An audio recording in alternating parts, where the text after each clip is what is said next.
Jangan lupa like, komen, dan subscribe channel YouTube TVRI Bengkulu dan nyalakan lonceng notifikasinya. Balik lagi di Opini Obrolan Pagi ini, pemirsa, masih dengan tema yang sama, yaitu pencaksilat budaya Indonesia, dan masih bersama Bang Deo. Bang Deo. Bang, gimana? Sekarang kita ada di segmen terakhir nih. Apa nih? Apakah terasa duduk di kursi panas itu? Enggak sih. Enggak ya? Serius nih, enggak? Serius. Oke, Bang, tadi sempat tertunda bahasan kita tentang resolusi Abang di tahun ini, apa tuh kira-kira? Nah, untuk harapan yang kedepannya sih Mbak, ya untuk atlet sih. Kemarin kan saya itu sempat anak murid itu mau mecah pertama kali lah juara di Pomnas kemarin. Kemarin gagal tapi kemarin kita waktu di Pomnas Padang. Nah, Pomnas Padang itu ada murid saya itu nama perempuan itu mahasiswa. Nah, jadi di kelas apa itu kemarin tuh waktu di hampir masuk semifinal itu gagalnya. Dikarenakan tadi fisik tadi. Fisik. Ya, jadi persiapan kita kurang juga kan dikarenakan terbentur sama aktivitas kuliah juga tuh anaknya tuh. Makanya itu kemarin tuh kita kalahnya sama Jateng. Kalau sama Jateng. Iya, Jateng kan terkenal tuh dari Jawa kan emang kan kalau untuk pendidikan atletnya kan mereka lebih dipantau. Beda kayak kita kan masing-masing gitu. Nah, kemarin itu makanya yang tadi tuh harapan saya sih Mbak, kalau lebih diperhatiin lah patriot olahraga, nggak terkhusus silat aja sih, semua lah ya, makanya semua cabang jadi lebih diperhatiin lah.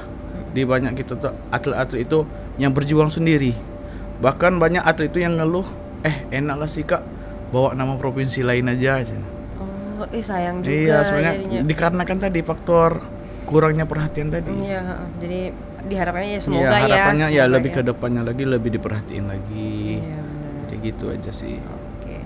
Nah Bang, latihan udah lama ngelatih juga, udah lama juga nih. Apakah nggak pernah jenuh? Apakah pernah? Nah, kalau untuk masalah jenuh, nah itu ada sih jenuh Mbak. Masalah kalau ngelatih itu Mbak. Jadi kalau misalnya tanding itu nggak ada, nah, jadi jenuh ngelatih. Jadi terkadang tuh anak-anak tuh kalau latihan tuh ya untuk apa ngelatih kalau latihan nggak ada goalsnya ya kalau gitu nggak ada kejuaraan. Nah, jadi bener. alhamdulillah untuk kalau sekarang ini kejuaraan kita udah mulai banyak hampir sama kayak taekwondo karate. Oh iya. Bisa itu 1 tahun itu sampai 4 kali. Oh banyak. Nah udah lumayan banyak lah. Dikarenakan tadi usia dini tadi udah mulai banyak nih, makanya. Jadi kan kuncinya itu kan biar banyak nanti itu peserta kan di usia dini tuh. Di usia dini. Nah, gimana semangat para lebih semangatnya ya. Lebih ke lucu lah kalau tadi kan usia dini. Bener. Oh gitu. Oke. Nah kalau kita bahas suka duka, tadi kan sempat di spill dikit juga ya. Banyak suka dukanya. Kalau dukanya tuh apa aja lagi nih Bang? Ada nggak tuh? Selama melatih mungkin ya. Kalau selama melatih apa aja tuh? Selama disilat di tapak suci ini.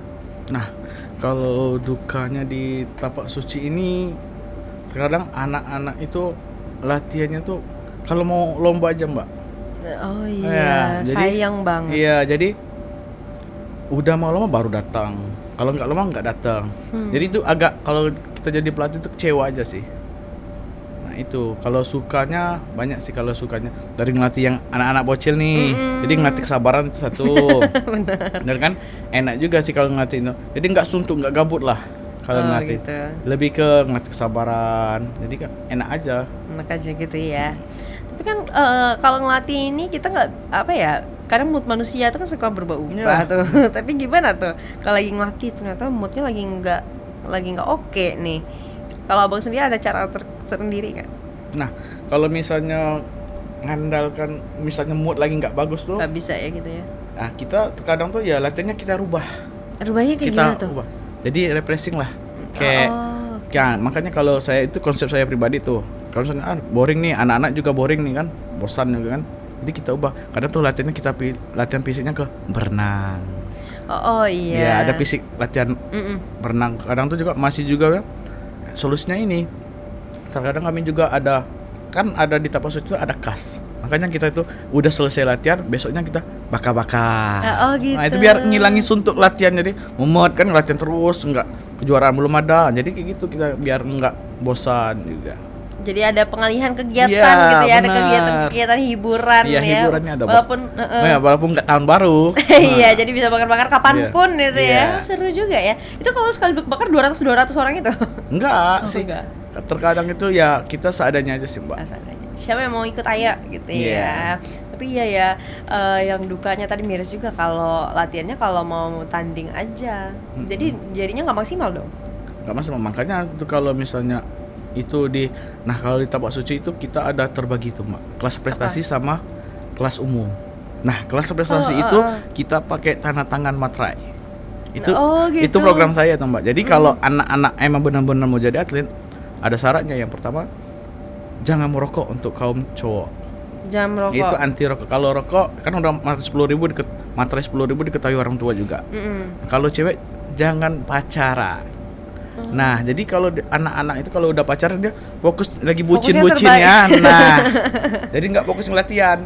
Oke. Banyak sih, terkadang tuh ada anak tuh pacaran sesama tempat latihan. Nah, itu bahayanya ya. Itu bahaya. Itu makanya kalau di tapak suci itu tadi terus dipantau. Jadi kalau ketahuan tuh ya ada hukumannya lah kalau di silat kuda-kuda tengah. Apa tuh kuda-kuda tengah? Ini hukuman fisik. Oh, oke. Dia. Oh, begitu. Kuda-kuda tengah ya. Jadi nggak langsung dikeluarkan di persiapan Enggak, prestasi, tapi makanya tadi hukumannya. ada pendekar lah ngasih nasihat spiritual biar ini salah, jadi kayak gitu aja. Pernah ada Bang ada yang ketahuan gitu? Kalau untuk masalah udah ada sih, Udah udah ada. beberapa anak ya, Udah ada tapi beberapa. langsung suruh putus. Jadi Oh, nurut. gitu. Iya. Dia nurut ya. Kalau nggak mau tuh gimana? Nggak mau Bang. Tapi kalau alhamdulillah Gimana kalau tuh? untuk anak-anak tapak suci nurut. Menurut semua Iya. benar. Ini kalau pelatih kalau kayak apa karate kan manggilnya sensei atau senpai gitu kan. Kalau kalau pelatih silat ini manggilnya apa? Nah, kalau pencaksilat kalau di tapak suci lebih ke lihat umur aja sih. Kalau ada kadang tuh kalau sama anak ngelatih di sekolah tuh manggilnya bapak. Bapak. Nah, tapi kalau di umum tuh manggilnya kakak. Itu tapi lebih banyaknya dipanggil kakak aja. Pengen kakak aja. Iya, oh dipanggil begitu kakak, ya, iya. iya, iya. Oke. Nah, ini kan ada kelas umumnya tadi katanya kan. Kalau kelas umum ini berarti dia yang cuma latihan aja, enggak untuk bertanding. Nah, enggak untuk prestasi itu nah gimana kalau kelas umum itu latihannya tuh lebih ke latihan jurus tadi. Jadi kalau dia sudah agak menonjol bakatnya ada di prestasi, makanya kita tarik. gitu. Jadi ini terjadi apa untuk yang pemula-pemula berarti? Iya, benar. Yang pemula-pemula jadi gitu. Pemula-pemula baru kan. Ini kalau untuk seorang bisa masuk persiapan tanding nih ke kelas pelatih, kelas Prestasi. prestasi itu butuh waktu berapa lama atau biasanya sampai tingkatan berapa? Tingkatan apa? Nah, kalau untuk di kelas prestasi itu nggak pakai tingkat tergantung bakat anak. Jadi jadi- kalau dia udah kelihatan tuh bakatnya ada, kita tarik aja.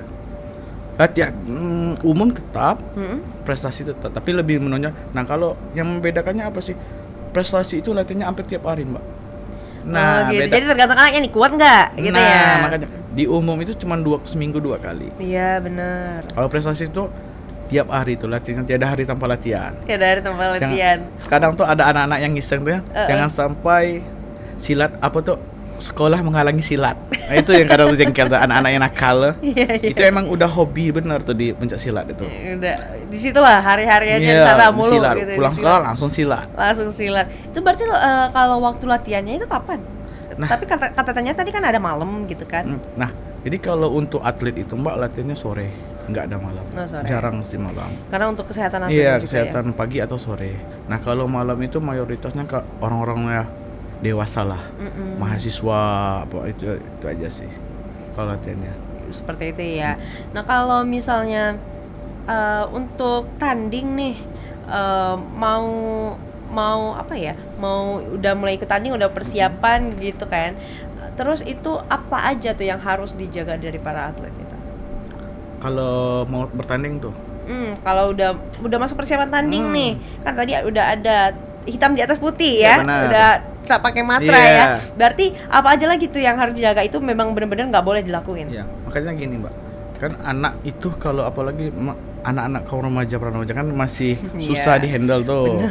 Makanya kan banyak anak-anak yang kejadian gini kan, yang ada nikah muda kan. Makanya kalau di pencak silat di tapak suci itu kita diatur dijaga benar tuh, juga dipantau sama pendekar-pendekar yang udah tua tuh kan. Makanya kenapa sih kalau saya pribadi Mbak, untuk perempuan itu susah untuk jadi dapat gelar pendekar. Kenapa? Kenapa dibilang susah? Jadi gini, jadi kalau seorang pendekar itu, kalau terkhususnya perempuan, kalau badannya masih bisa disentuh cowok itu belum bisa dikatakan kategori bela diri. Nanti aja dulu kita bicara mau jaga keluarga, jaga diri aja dulu. Jadi kalau misalnya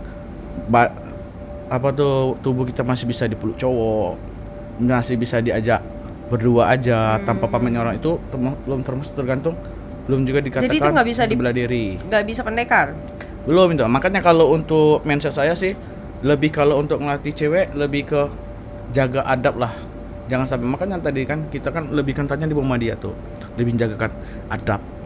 Makanya kalau anak-anak cewek kami itu kalau di murid di tapas suci itu agak ada batasan antara cowok sama cewek. Nah, itu kan ceweknya tuh. Kalau cowoknya sendiri untuk pendekar berarti juga nggak boleh disentuh dengan atau gimana? Kalau cowok aman sih, tapi cuman kita yang dikontrol tadi pergaulannya. Tapi alhamdulillah anak-anak itu banyaknya mayoritas pergaulannya dari pagi sampai sore itu disilat. Banyak juga orang tua yang terkadang senang juga. Jadi aktivitas anak itu nggak ada di luar. Jadi terhindarlah dari kata rokok tadi. Jadi kan anak-anak itu kan ketahuan kalau kita merokoknya pas di tes fisik. Nah, jadi di cewek dan cowok saling menjaga gitu ya, saling menjaga adab masing-masing agar bisa menjadi seorang pendekar. Artinya ini memang berlandaskan Islam ya. Al-Islam dari hadis tadi. Iya benar. Oke. Bang, sebenarnya masih banyak tapi sayang kita terbatas waktu nih. Tapi boleh sebelum closing nih sampaikan dulu pesan-pesannya agar pemirsa di rumah tertarik untuk mengikuti silat dan juga tertarik untuk selalu berolahraga agar tetap fit tubuhnya ya. Boleh disampaikan. Nah, jadi untuk masyarakat ya boleh sih latihan silat itu, jangan sampai kalau bukan kita siapa lagi yang melestarikan pencak silat kan. Terkadang kita jadi para pelestari pencak silat terkadang sedih. Banyak orang itu lebih suka ke bela diri impor sih Mbak, bukannya terkadang batasi ya Mbak ya. Jadi lebih ke jadi kayak gini aja lah. Nah, presiden kita itu ketumnya pencak silat. Pak Prabowo itu ketua umumnya pencak silat.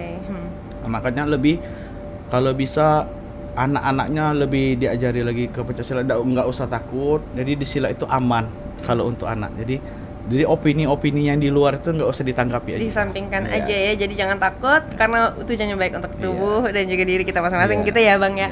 Abang terima kasih banyak karena sudah membersamaikan pada hari ini. Jangan semoga resolusinya bisa terwujud, harapannya bisa terwujud ya Bang ya. Titip salam juga nih untuk para murid-muridnya itu. Boleh.